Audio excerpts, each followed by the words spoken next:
Road cross பண்ணும்போது பார்த்து cross பண்ணணும்னு சொல்லுவாங்க. ரோட்ல கிராஸ் பண்ணும்போது லக்கில தப்பிச்ச ஒரு சிலரை பத்தி பார்க்க போறோம். வீடியோ இன்ட்ரெஸ்ட் ஆகவும் என்டர்டைனராகவும் இருக்கிறதுனால மறக்காம நம்ம சேனலை சப்ஸ்கிரைப் பண்ணி வச்சுக்கோங்க. Okay, welcome to MR Tamil. சரி, நம்ம வீடியோக்குள்ள போலாம்.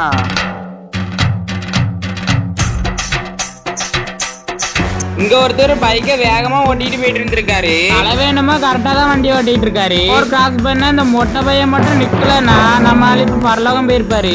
ரோட் கிராஸ் பண்ணணும்னா கூட பார்த்துதான் கிராஸ் பண்ணணும் போல. அக்கா கொஞ்சம் பொறுமையா வந்துட்டு இருந்திருந்தாங்கன்னா இப்போதைக்கு வண்டி மேலதான் டிராவல் பண்ணிட்டு இருந்திருப்பாங்க.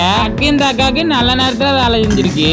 ஒரு சின்ன பையன் ரோட் கிராஸ் பண்ணிருக்கான். அந்த பையன் ரோட் கிராஸ் பண்றத பார்த்த டிரைவரு ஆரிய லைட்டா திருப்பாம போயிருந்தா அந்த பையனுக்கு பாத்துருக்க முடியாது. இங்கேயும் இதே மாதிரிதான் ஒரு ஆளு ரோட் கிராஸ் பண்ண போயிருக்காரு. ரோட்ல வண்டியை பார்த்து மிரண்ட நம்ம ரோட்ல சைக்கிள் அது பாட்டுக்கு வந்தவரை தள்ளி விட்டுட்டாரு. இவர் மட்டும் பிரேக் போடலன்னா அந்த சைக்கிள் ஓட்டின வரைக்கும் என்ன ஆயிருப்பாருன்னு தெரியல. வண்டியை பார்த்து பயந்துருந்தாலும் இப்படி தள்ளி விட்டுருக்க கூடாதுல்ல. அன்னைக்கு இந்த அக்கா மட்டும் கொஞ்சம் சுதாரிச்சு நவலலன்னா வண்டியோட போயிருப்பாங்க. அப்படிங்கிறது இல்லைன்னா அப்படி நடக்குமா? எவனேன்னு வண்டியை பொறுமையா ஓட்டிட்டு போனாலும் இப்படி வண்டிக்குள்ள குறுக்க வந்து விடக்கூடாதுல்ல. டிரைவருக்கு வந்து சோதனை என்னத்த சொல்ல. ரோட்ல போனாதான் வண்டி விடுறானுங்க. ரோடு கடையில போனாலும் மனுஷன் உயிருக்கு உத்தரவாதம் இல்ல. அந்த வண்டி மட்டும் போடல முதல்லனா அந்த மனுஷன் என்ன இருப்பாரு. ஏதோ லக்கு அந்த பயலுக்கு இருந்திருக்கு. அன்னைக்கு வண்டியே இல்லன்னு ரோட் கிராஸ் பண்ணா திடீர்னு வண்டியை கொண்டு உள்ள விடக்கூடாதுல்ல. 2 நிமிஷத்தில் உயிர் தப்பியே தரணும். ரோட்ல தான் பிரச்சனைன்னு பார்த்தா வீட்டுக்கு வேலை பார்க்க வந்து ஜேசிபினாலும் பிரச்சனை வருமா? இன்னைக்கு இவருக்கு லக்கு மட்டும் இல்லன்னா அந்த கொக்கி மண்டையில விழுந்து செத்துருப்பாரு. சூழ்நிலையில் உயிர் தப்பியே தரணும். குடும்பமா ரோட் கிராஸ் பண்ணாங்க. கொஞ்சம் வேகமா போயிருந்தா உலகத்தையே கிராஸ் பண்ணிருப்பாங்க. ரோட் கிராஸ் பண்ணும்போது பார்த்து கிராஸ் பண்ண வேண்டாமா? வண்டி பொறுமையா தான் போயிட்டு இருந்துச்சு. யார் சாமி நீ குறுக்க ஓடுற? அம்பி அன்னைக்கு பொறுமையா வந்திருந்தாருன்னா இப்போதைக்கு மேல போயிருப்பாரு. இந்த வயசானவர் பொறுமையா தான் ரோட் கிராஸ் பண்றாரு. எந்த உருவத்துலனாலும் ஆபத்து வரும். அன்னைக்கு இந்த தாத்தாக்கு வேன் ரூபத்துல ஆபத்து வந்திருக்கு. ஆனா தாத்தா என்னமோ எதுவும் நடக்காத மாதிரி இருக்காரு.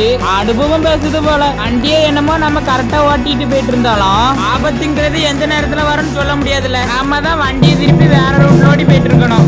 நம்ம பாட்டுக்கு போயிட்டு இருந்தாலும் ஆபத்துங்கிறது நம்மளை தேடி வருங்கிறது உண்மைதான். ஒரு சின்ன எடுத்துக்காட்டு, ரோட்டை கிராஸ் பண்ணாதான் ஆபத்து வரணுங்கிறது இல்லல்ல. ஆபத்து எங்க இருந்து தான் வருதுங்கிறது சொல்ல முடியாதுல்ல. ஆபத்தை பார்த்து மறந்து போன தரணும். நம்ம கண்ணையே மூடனாலும் ஆபத்துங்கிறது நம்ம கண்ணு முன்னாடி வந்து நிக்குங்கிறது உண்மைதான். ஆனா இந்த இடத்துல கார் ரூபத்துல வந்திருக்கு. காரை ரோட்ல ஓட்டினாதான் ஆபத்து வரணுங்கிறது இல்லல்ல. வண்டியில இருந்து இறங்கினாலும் ஆபத்துங்கிறது வரும். ஒரு ஸ்மால் எக்ஸாம்பிள், வண்டி ரிப்பேர் ஆயிட்டுன்னு நடு ரோட்ல இருந்தா ரெடி பண்றது. கொஞ்சம் வண்டியை ஒதுக்கி விட்டுட்டு வேலை பார்க்க கூடாது. இதுதான் ஆபத்து தெரிஞ்ச காலை விடுறதுன்னு சொல்லுவாங்க போல.